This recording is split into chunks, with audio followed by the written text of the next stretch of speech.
Real diary پی کے channel کو سننے والے معزز دوستو، ایک بار ایک تاجر غلاموں کی منڈی میں گیا تو اسے ایک ترک بچہ بہت پسند آیا اور اسے تاجر نے فوراً خرید لیا۔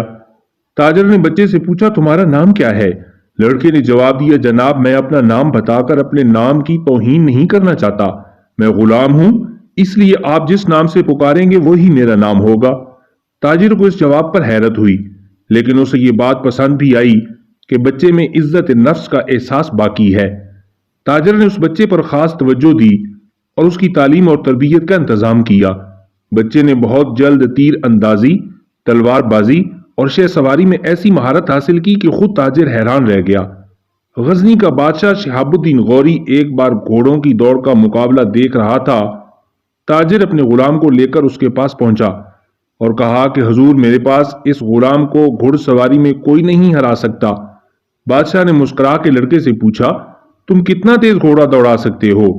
لڑکے نے نہایت ادب سے جواب دیا، حضور، گھوڑے کو تیز دوڑانے سے زیادہ ضروری ہے کہ اسے اپنا مطیع اور فرما بردار بنا لیا جائے۔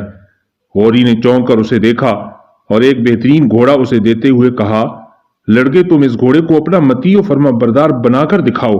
لڑکا اچھل کر گھوڑے پر بیٹھا اور کچھ دور اسے چلا کر لے گیا اور پھر پلٹ کر واپس آیا۔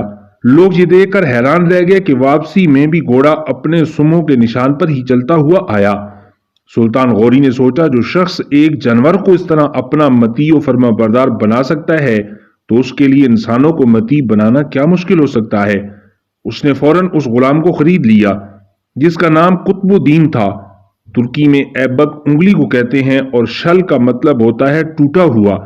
چونکہ اس غلام کی ایک انگلی ٹوٹی ہوئی تھی، اس لیے عموماً سب اسے ایبک شل کہتے تھے۔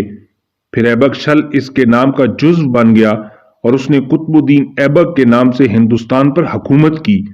دہلی کی قوت الاسلام مسجد اور قطب مینار اس کی یادگاریں ہیں۔ قطب الدین ایک بہت ہی سخی بادشاہ تھا۔ ایک مرتبہ ایک غریب اس کے دربار میں آیا اور کہا کہ میں نے سنا ہے کہ 1,00,000 روپے اگر کسی جگہ رکھ دیے جائیں تو اس سے سکوں کا اتنا بڑا ڈھیر لگ جاتا ہے کہ اس کے سائے میں ایک کتا بیٹھ سکتا ہے۔ میں نے کبھی 1,00,000 روپے نہیں دیکھے۔ قطب الدین نے فوراً حکم دیا کہ 1,00,000 سکوں کا ڈھیر لگایا جائے۔ وہ غریب بہت دیر تک اس ڈھیر کو دیکھتا رہا اور پھر بادشاہ کا شکریہ ادا کیا اور ایک ٹھنڈا سانس لے کر واپسی کے لیے مڑ گیا۔ بادشاہ نے اسے پکار کر بلایا اور کہا، تم جا کہاں رہے ہو؟ اپنے پیسے تو لیتے جاؤ، اور 1,00,000 روپے اسے عطا کر دیے۔ ریئل ڈائری پی کے چینل کو سبسکرائب کر کے گھنٹی کے بٹن کو دبا دیں تاکہ حقائق اور دلائل سے بھرپور معلومات آپ کو سب سے پہلے مل سکیں۔